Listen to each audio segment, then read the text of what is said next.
Hello, everybody. This is Joseph P. Farrell with news and views from the Nefarium on June 7th, 2018.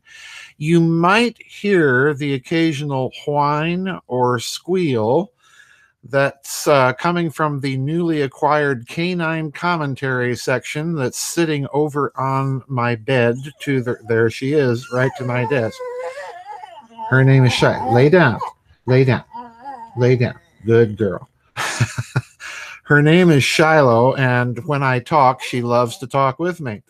So anyway, this is an unusual news and views because it's not, no. Lay down, lay down, lay down. Good girl.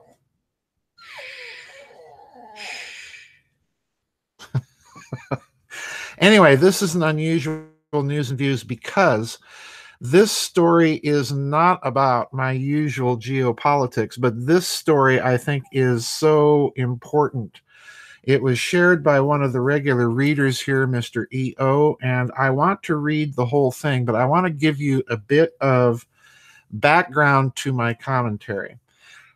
You'll recall a few years ago that in Russia there was a bolide, an exploding meteor, that came streaking over the city of Chelyabinsk. Chelyabinsk was one of the major Russian, and still is, one of the major Russian centers for nuclear research. It's a fairly large city of about 1 million people. And this bolide was caught on video cameras that the Russians, for their internal domestic insurance laws, apparently in Russia, you have to have, or it's advised to have, video cameras in your cars in order to get auto insurance. And this bolide was caught on a number of Russians' cars that were, driving or commuting to work that day. Now, this bolide exploded over the city of Chelyabinsk. There were videos that were rather fishy. Some of them seemed to indicate that maybe some sort of UFO or missile attack had actually caused the bolide to explode. Others assumed that these videos were simply made up or photoshopped. I have no position on it one way or the other. But interestingly enough, about a month prior to the Chelyabinsk meteor incident, there were a number of other very strange things. In the run-up to the incident, there was that mysterious collision of an American and Russian satellite in orbit around the Earth. Now, if you know anything about satellites and tracking, neither Russia nor the United States would have had any reason to crash their satellites into each other. And some people, myself included, at that time speculated that these satellites had been deliberately collided by somebody else that had some way of taking them over and maneuvering them out of their standard orbits.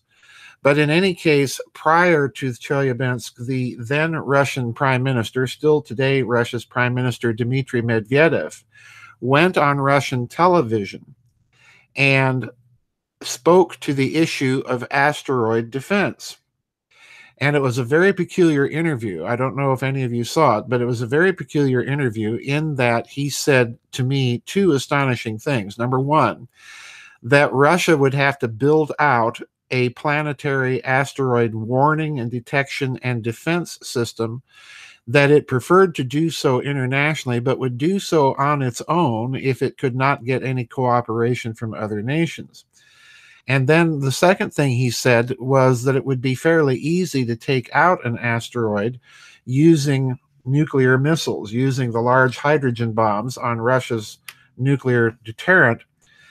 And then he went on to say we could do that, or we have other means of doing so. And then, of course, he didn't elaborate, but I speculated at the time that what he was talking about were directed energy weapons, kinetic weapons like rods of God, rail guns launching, projectiles at extremely high velocity so that the kinetic energy alone would explode an asteroid by impact with it, kind of like an old-fashioned armor-piercing projectile, basically a solid round of projectile with very, very little explosive in it to cause damage once it gets on the inside of an object.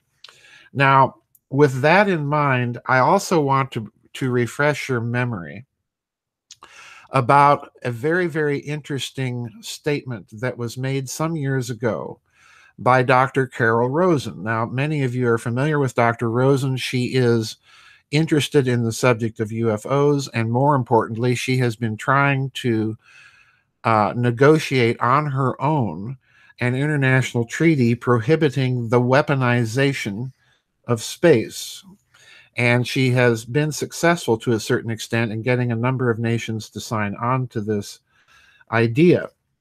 But years ago, and this was reported by Dr. Stephen Greer in a collection of affidavits that he had assembled in a book called Disclosure. I was a recipient of a copy of this book in its first pre-publication edition, and in that book, Dr. Rosen outlined a statement, and she swore this in an affidavit, a statement that Dr. Werner von Braun had made to her when he and she used to work at Fairchild Industries. She was in regular daily contact with Dr. von Braun after he departed NASA.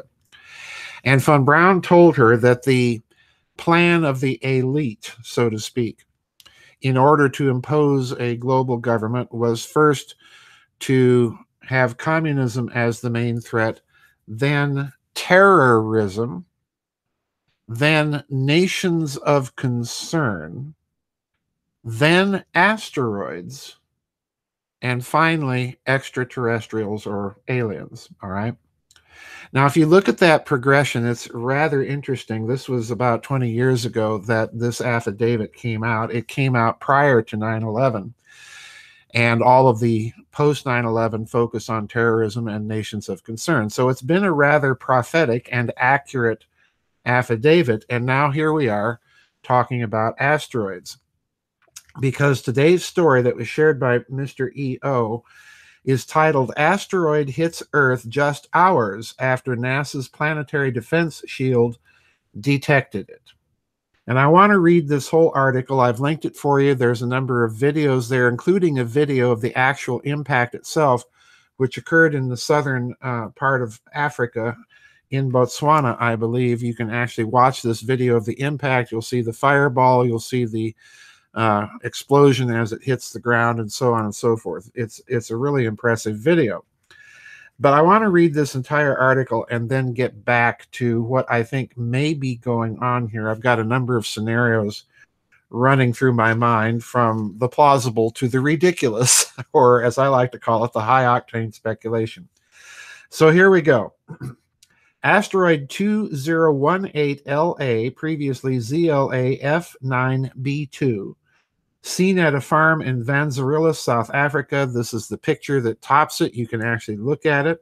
And now the article begins. Quote, "Astronomers can easily track massive space rocks big enough to cause the extinction of humanity.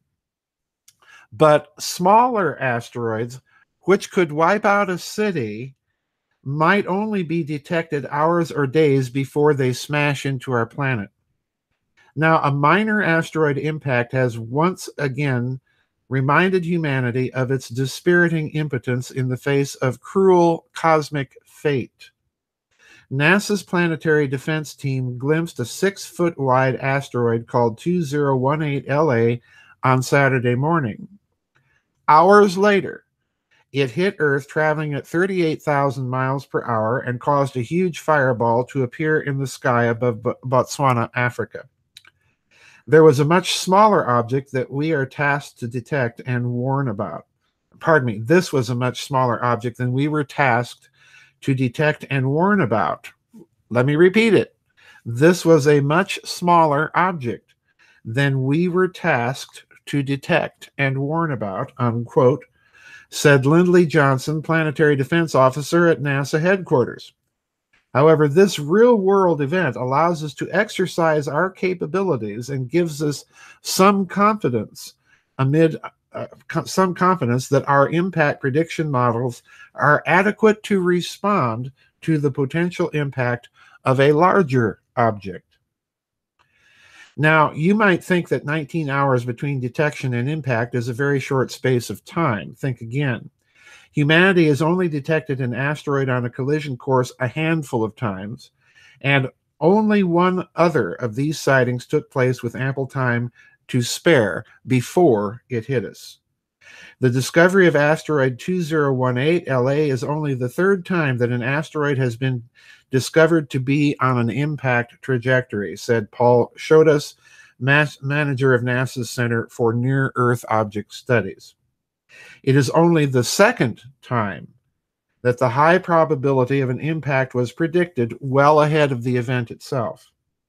The Minor Planetary Center said the object no longer exists in its original form following its entry into the Earth's atmosphere on the 2nd of June 2018. This doesn't mean that the asteroid touched down on Earth and was spirited away by shadowy men in dark suits.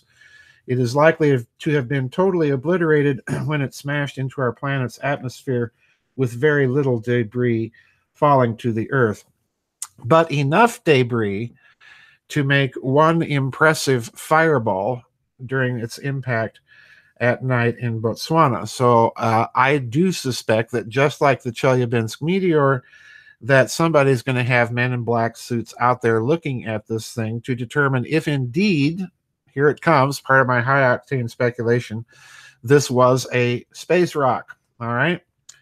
Now, this brings me to my speculations, my readings. What's going on here? I suspect that this story is a story that we're going to be hearing more of and more about.